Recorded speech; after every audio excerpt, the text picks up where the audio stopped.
watching every week. That's my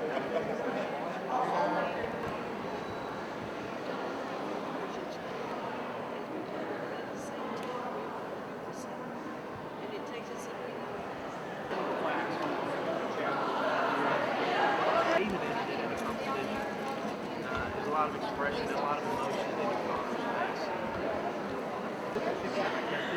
And I had it blown up, and I kept that picture in our house. And every time someone came over, then I would have to explain the story. But beyond that, it was for me.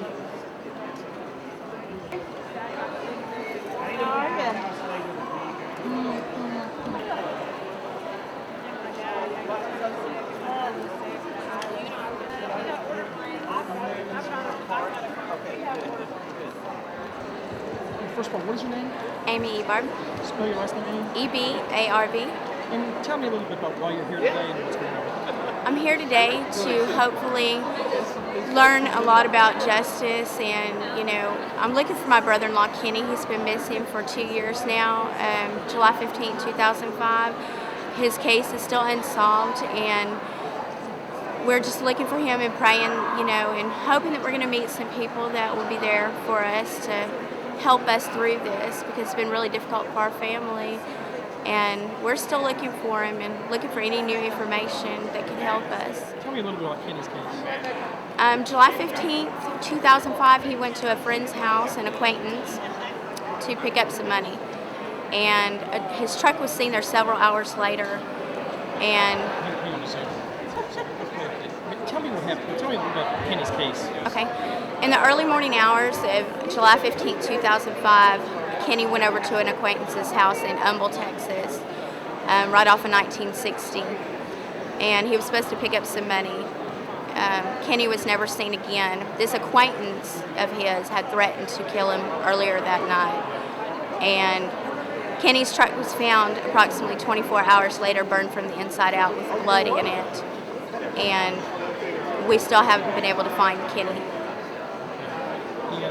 Harris County or Humble? It's Harris County. Humble, Precinct 4 had it first until it developed into a homicide. Now Harris County Homicide Department has the case right now. Yeah, nothing. This is 2005. Nothing else has developed or anything new on the case? No, nothing new. Not since finding the truck burned and abandoned. There's been no new details. We do have a suspect, but we've been unable to locate him. Okay, and one more time, go ahead and spell your first and last name for me. Amy, A-M-Y, Ebarb, E-B-A-R-B. Okay, and what is the number I can reach you at? Is there a phone Yeah. number? 936-828-1079 or area code 409-787-1973. Just to go and do a follow-up that way.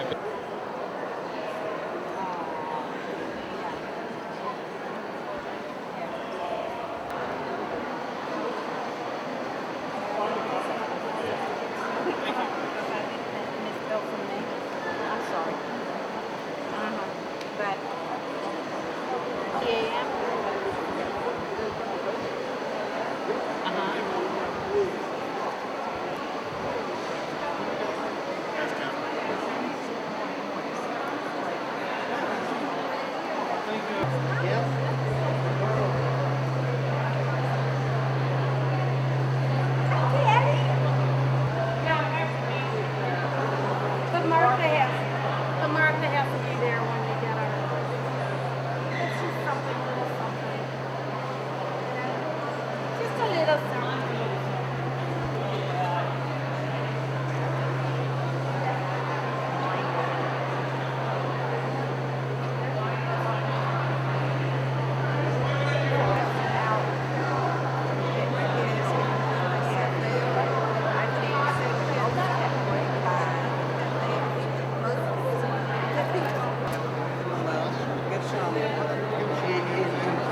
Crime Victims Director for the City of Houston, and for those who do not know, Houston, we're the only city in the country that has what you call an advocate, an ombudsman, and a troubleshooter, and a few other choice words that some people might care to give me, staffed out of a mayor's office, and it's very proud and honored that Houston was chosen as the host for the 21st National annual Parents of Murdered Children. Are you enjoying our lovely balmy weather?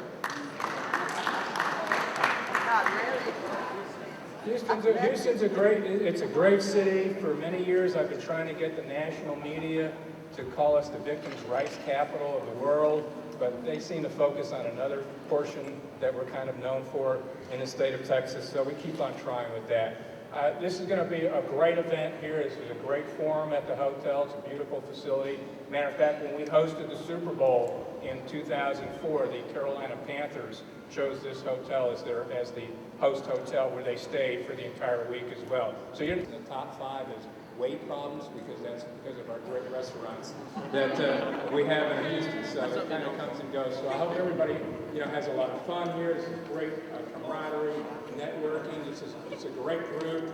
I've been to 2 or 3 conference times, and unfortunately, and I hope that I'm never walking in your shoes, but you're all walking in shoes that none of us ever want to be in.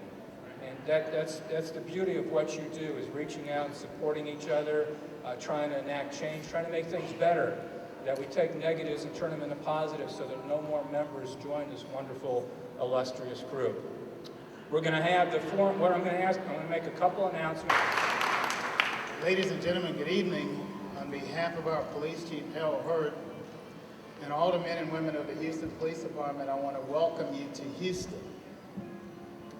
Most importantly, however, the men and women of the Houston Police Department want to salute you and salute the Parents of Murdered Children organization as a group, because we are proud of the outstanding work that you do to carry on the legacy of your loved ones and the outstanding work that you do to effectuate change in this community. On an individual level, we also want to honor the commitment that you have to walk boldly and confidently forward despite your tremendous loss. It's a very difficult task, but it's one that you guys do with integrity, with honor, and with commitment. And on behalf of all of the men and women in law enforcement, we want to salute you again and also give you our heartfelt support, that we are with you and that we will continue to fight to support the causes that you support. Once again, I want to welcome you to Houston and have a great conference. Look forward to From Harris County, so we have City of Houston, we also have Harris County as well, and we cover an enormous amount of jurisdiction in this town. You can actually drive from one hour to another and still be in City of Houston or Harris County as well. So we're very fortunate that we have Harris County Chief Deputy Danny Billingsley say a few words on behalf of the Harris County Sheriff's Department. Good afternoon, and on behalf of Sheriff Tommy Thomas and the some 4,000 members of the Harris County Sheriff's Department, welcome to Harris County. I was thinking earlier today, it'd be an ideal world if there was no need for an organization such as Parents of Murdered Children. And it would be an ideal world if there was no need for those people that in law enforcement we refer to as murder cops. And it'd be wonderful if the world had never heard of Parents of Murdered Children or murder cops. But we know that this is not an ideal world. And we know that in the real world, that we will always need murder cops, and we will always need organizations such as Parents of Murdered Children. There's no way that I personally can ever imagine or know your loss. I've looked into the faces of too many of you and people like you and delivered those terrible messages. I've looked into your face and seen the devastation that only a parent that loses a child can know. Some of you I've come to know personally. Lex and Katie Backer, who are members of your organization, and I know very well, are among some of the finest people I know. In a time in their life, whenever they should have been spoiling their grandchildren, they've been raising their grandchildren. And I know that they're not the only ones in this group that are doing it. But I wanted today to take a few moments to talk to you about part of this world that maybe you don't know about, or maybe you don't know that much about. And that is the world of the murder cop. You know, in General Douglas MacArthur's last speech to the United States Military Academy Corps of Cadets, he said these words: "Yours is the profession of arms, the will to win, the sure knowledge that in war there is no substitute for victory, that if you lose, the nation will be destroyed, that the very obsession of your public service must be duty, honor, country. Others will debate the controversial issues. Serene, calm, aloof, you stand the guardian, lifeguard from the raging tides of conflict, gladiator in the arena of battle."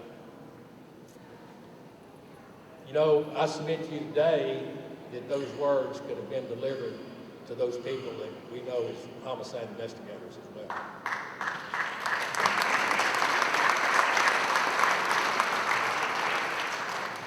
And for those of you who have never been to West Point, it's a beautiful campus. And on that beautiful campus, there's a statue of General MacArthur that overlooks the plain. And on the base of that statue, the words are inscribed, "In war, there is no substitute for victory." Well, every day, those murder cops step into the dark underworld of murder and wage war with the murderers. It's a war between the dark forces of evil and those of good, honest, and decent people. They are the infantry in that war. Indeed, in their war, there is no substitute for victory. The general also said, if you lose, the nation will be destroyed. Well, if we fail in our war, good and decent people will no longer be safe in their homes and in their jobs. If we lose in that war, children will no longer be safe in their schools. And if we fail in that war, the courts will no longer be the bastion of justice and freedom that they are today.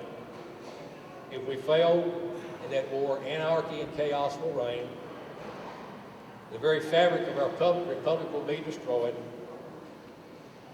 And we will become like many third world countries where thugs are free to murder, kidnap, and intimidate the government, the police, and the citizens. The general also said the very obsession of your public service must be duty, honor, and country. Our oath of office obligates us to defend our country against all enemies, foreign and domestic.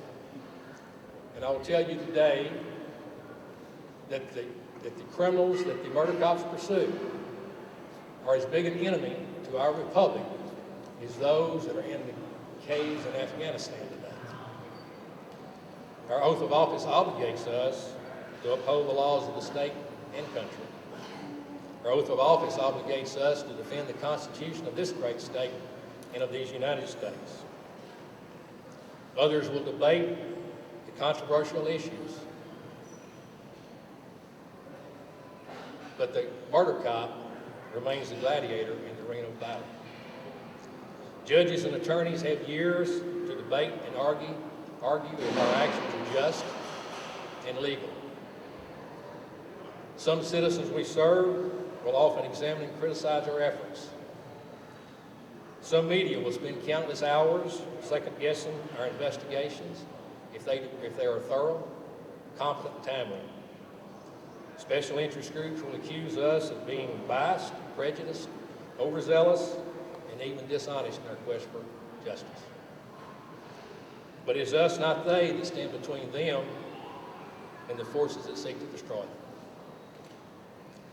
It's us, not them, that stand blooded and scarred. And it's us that stand in the arena of battle. Being a murder cop's a lifestyle. It's not a job. It's about real, in-the-gutter, gut-wrenching, hard-nosed police work. When a homicide drops, they must roll and keep rolling. It means many days of little sleep, no sleep. It means missed recitals, Little League games, family outings, vacations. Successful homicide work requires a single-minded effort that's not found in other types of police work. When stolen television sets are lost, drug cases not made, few people notice or even care. But when the bodies start falling, the public wants and expects and deserves our greatest effort. This is war, and we should always remember and heed the lasting words of General MacArthur. In this war, there is no substitute for victory. We owe it to the murdered and their families to fight our best fight.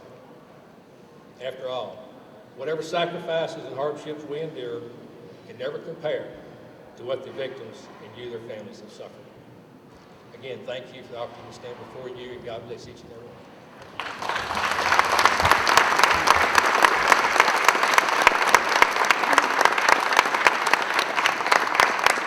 Chief Gary Warman, step forward.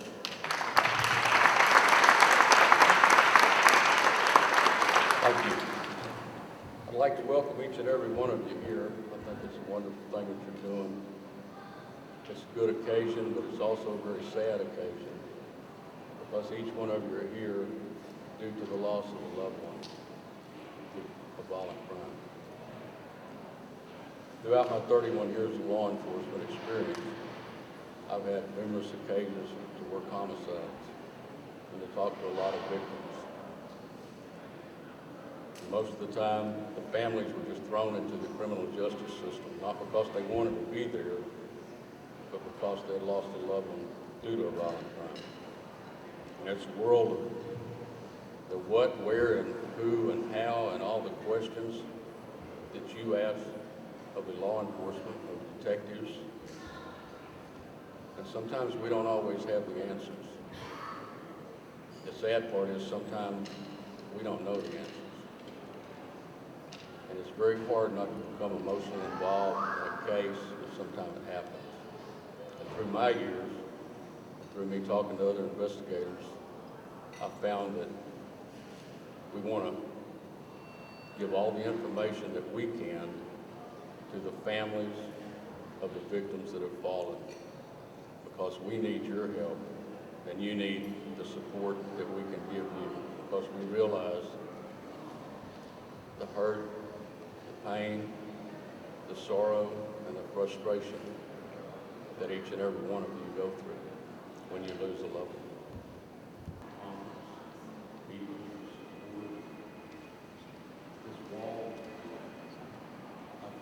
Rights, and I can't think of a better person to have a president of the National Organization of Parents of Murdered Children than Dan Levy. Dan? Police Chief Hurt is now here in Texas.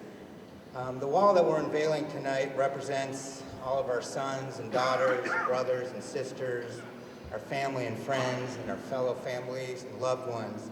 It's a reminder to all who view it that our loved ones were here, that they lived, they loved, and they laughed, and that we will never forget them.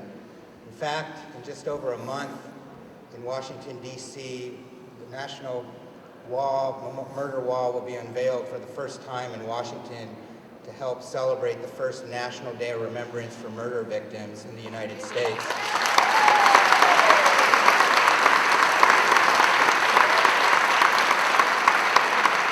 And now in every state in this country, on that day, the nation will remember all of our loved ones and that they were here. And I hope that all of you can join us in Washington for this ceremony. I want to publicly thank Congressman John Shattuck from the great state of Arizona, and also Congressman Steve Shabbat from Ohio, the great state of Ohio as well, for their hard work on that National Day of Remembrance. Senator Corrin from various places around the country, and it's much more than just names inscribed on panels. His lives that were here, and law enforcement for being here, and for all those who aren't survivors who are here as professionals who are just here to support us. Because I'm always inspired by people who are It's always good to be standing next to someone with the same hairstyle. So now it's time to unveil the wall. Let's go ahead and unveil the wall.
What is your name? My name is Gail, G-A-Y-L? G-A-I-L. And your last name? My last name is Roseen. It's R-O-S-E-E-N.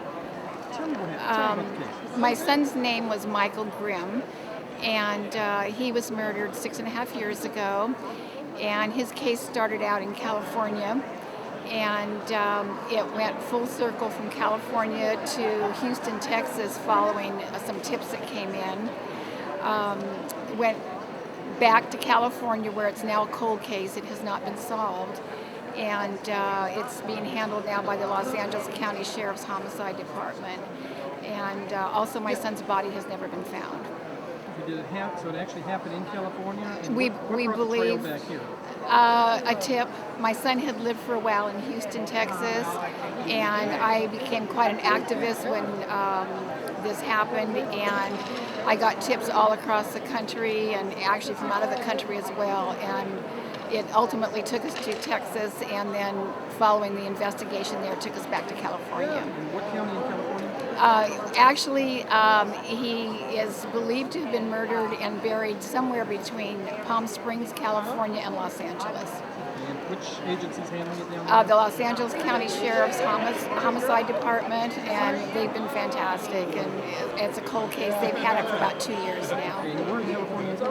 I'm from San Clemente, California.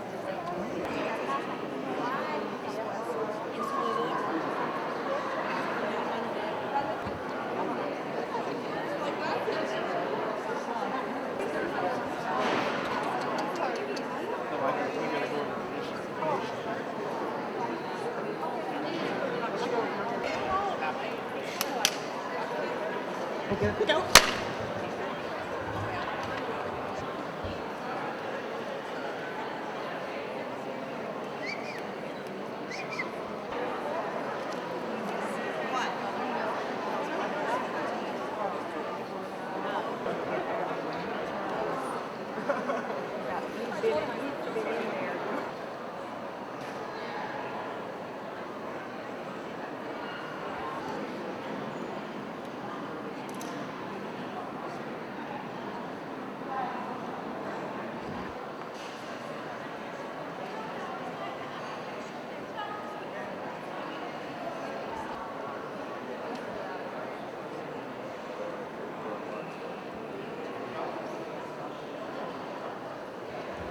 First of all, what is your name?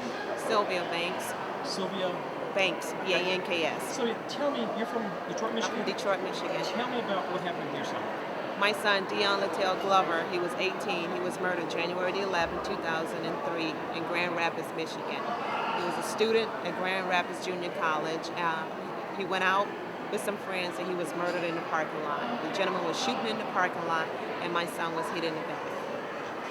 I mean, this has been several years now. You come to these with the organization. How does a mother cope with something like this? I mean, overall, from the time it happened now, how do you even cope with something like that? Does it help with a group here like that? Oh, the group helped tremendously. This is a process. It's not that you ever get over it. You just get through it. And I just take day by day, moment by moment, because every single day I think about my child. And I just tell everyone my child is just absent from me because I know I will see him again. Okay. When did you become part of the organization? I became part of the organization March of 2003. One of my girlfriends found it on the website and told me about the meetings, and I'll start going to parents of murdered children. Tell me kind of variance between say a week or two before you found out about the group and then right after the group. How did you change? I mean, as far as your feelings and things like that, emotionally and such, did it help you a lot? Well, still, that was a process as well because I was devastated, and then I went to the group, and being around people that has gone through the same process that I was going through, it helped me out because I could talk about it and I could open up freely, and people understood exactly how I was feeling. Therefore, it helped me out tremendously, and it started getting me to another phase, to the new life, because the people in the group were so welcoming, they were so understanding, and with that, it helped me to have someone or some method of outlet to talk about the loss of my son. And your name one more time? Sylvia Banks. Sylvia? Yes. Okay.